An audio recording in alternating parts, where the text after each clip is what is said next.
Welcome to our Autumn in Tuscany vlog series.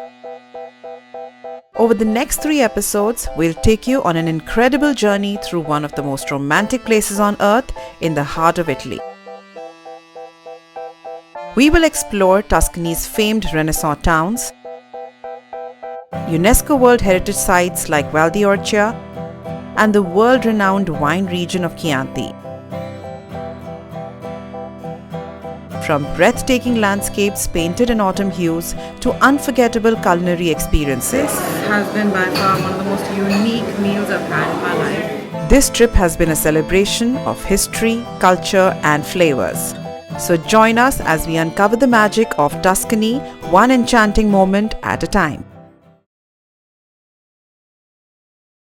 We began this unforgettable adventure with a flight from London to Florence. Good morning. So we're taking an early morning flight to Florence. It's going to be a short flight, but a beautiful one.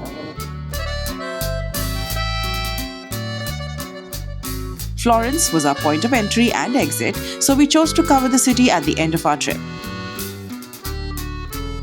Okay, so we finally are in Florence. We've taken our car from Hertz and we are driving to our hotel, which is going to take us approximately... How much time is it showing, Ankit? 55 minutes. That shouldn't be too long. And yeah, it was pretty easy, pretty quick. The good thing that we did was that we booked our car in advance. We made sure that we took an electric car because the infrastructure in Europe is well developed for EVs, and why not? Our first stop was Lucca, a quaint and historic town with its medieval walls and vibrant streets. Lucca is only about an hour from Florence and about 30 minutes from Pisa. We opted to skip Pisa since we've both been there in the past and it's too touristy to our liking. Our home for the night was the elegant Grand Universe Lucca Hotel located in the city centre. We were delighted to be upgraded to a junior suite, a wonderful perk of my Marriott Bonvoy Gold membership, courtesy of the American Express Platinum Charge Card.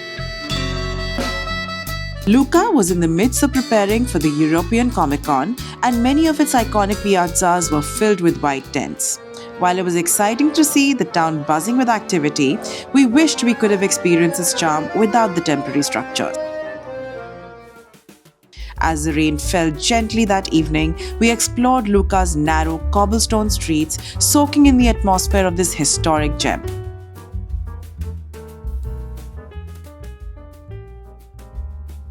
Our first stop was Vinarcchia della Pavona, a highly rated and cozy little spot where we enjoyed a few drinks. Later, we followed the crowd to a local watering hole, Bar La Aurora, where we enjoyed our first glass of local Tuscan wine amidst falling rain. The energy was palpable, allowing us to be a part of the local community away from the touristy crowds. We finished the night at the award-winning Ristorante Micinate, which occupies the premises of a historic local laundry along the city moat.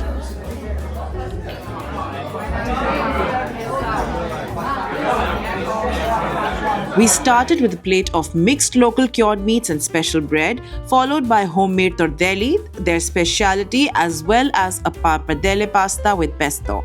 We ended the meal with an absolutely divine panna cotta with pear sauce. This highly recommended restaurant treated us to a meal that was unforgettable and the perfect way to start our romantic Tuscan adventure.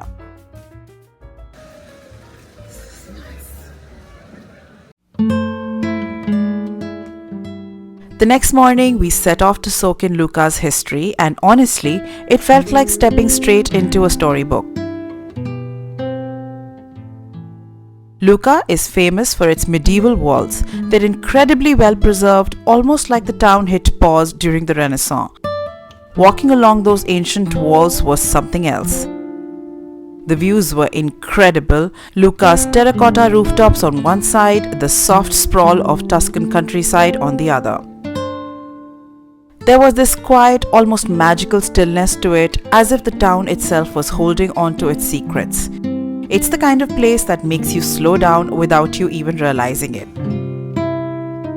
Eventually, we found ourselves at the base of the Guinigi Tower.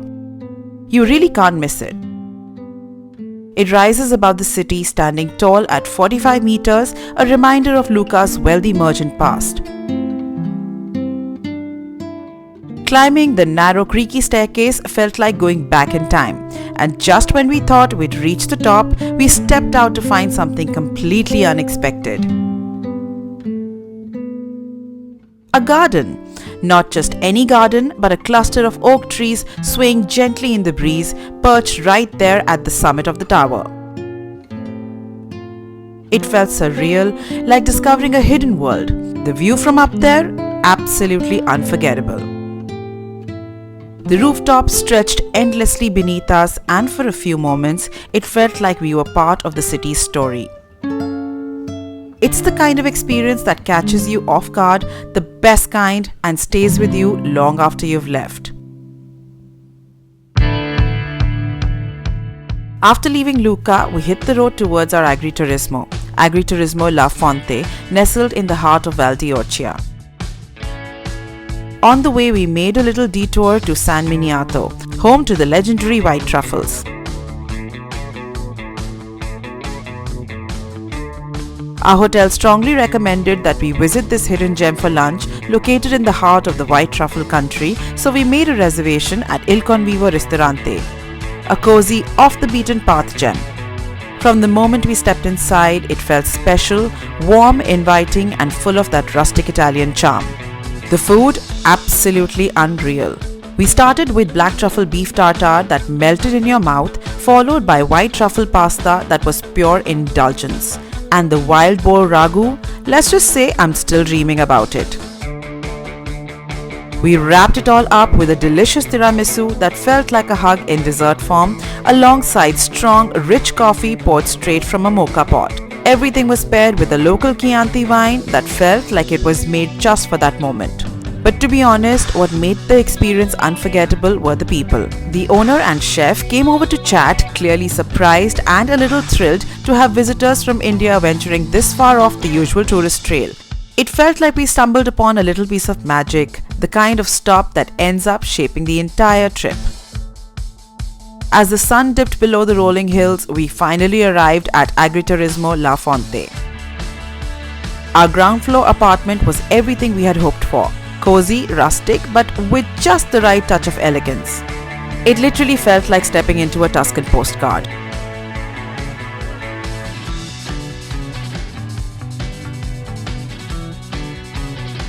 Knowing we'd be reaching late, we'd smartly booked dinner at the Agriturismo itself. That evening, we tucked into a spread of traditional Tuscan delicacies, starting with a platter of the most flavorful cured meat straight from the farm. Then came the pasta. Two types, but the star of the show was the traditional pici pasta with ragu. It was our first time trying pici pasta, and honestly, we were hooked from the very first bite. To round off the meal, we sipped on a rich, velvety wine from Montepulciano. Sitting there with the warm breeze and that glass of red in hand, we almost convinced ourselves we were in the middle of a vineyard. Speaking of vineyards, later in the video we'll take you to a 600-year-old one that gave us an experience we'll never forget.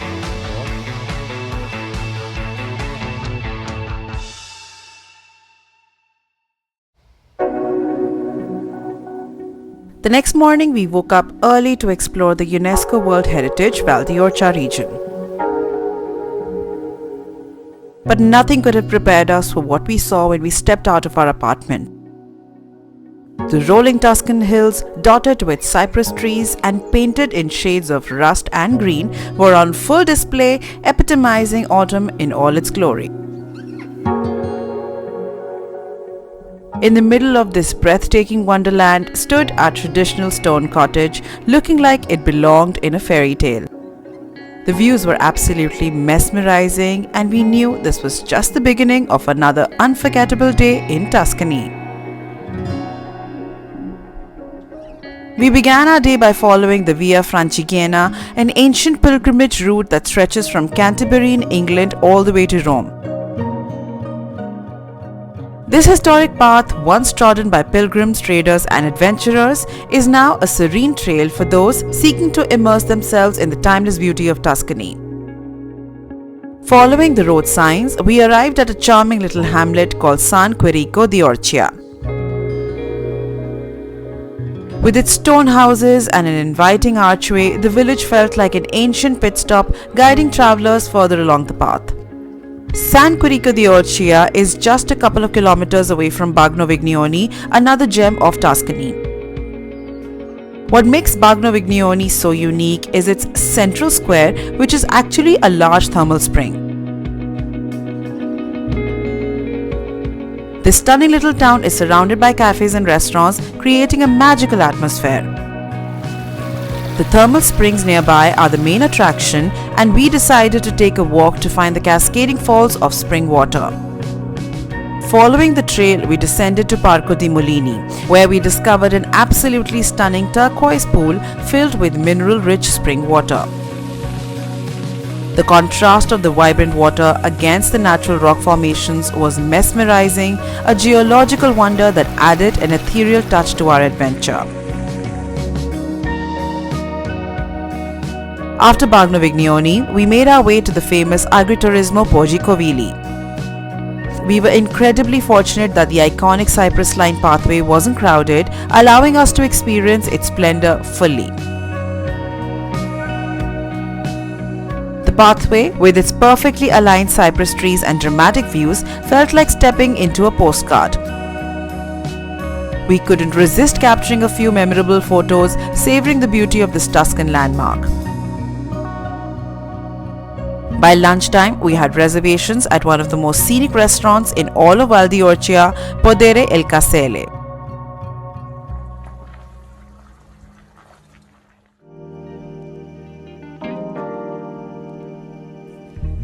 Nestled between Moltecino and Montepulciano, this farm-to-table restaurant boasts a location that offers one of the most breathtaking views of the quintessential Tuscan landscape. Every dish served here either comes directly from their own farm or from within 0 kilometers of it.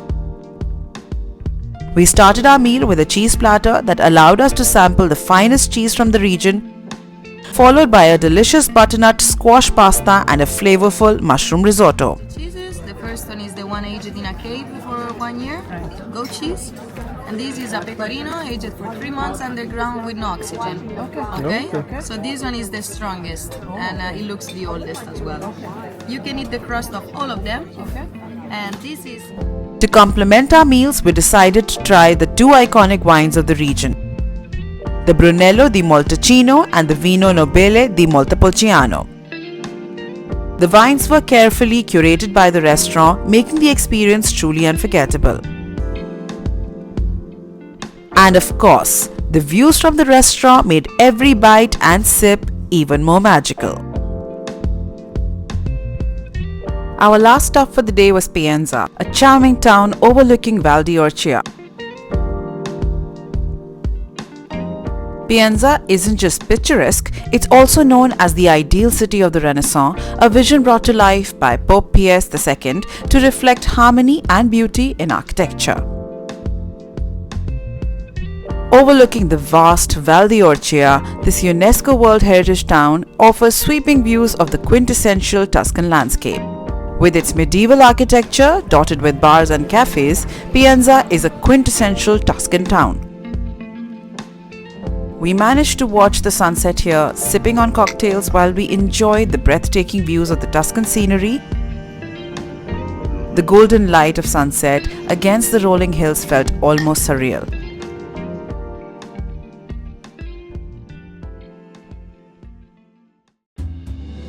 In the next episode, we'll travel north to the Chianti region, where we'll dive into the fascinating world of winemaking at a vineyard that's been with the same family for over 600 years, now proudly led by its 25th generation.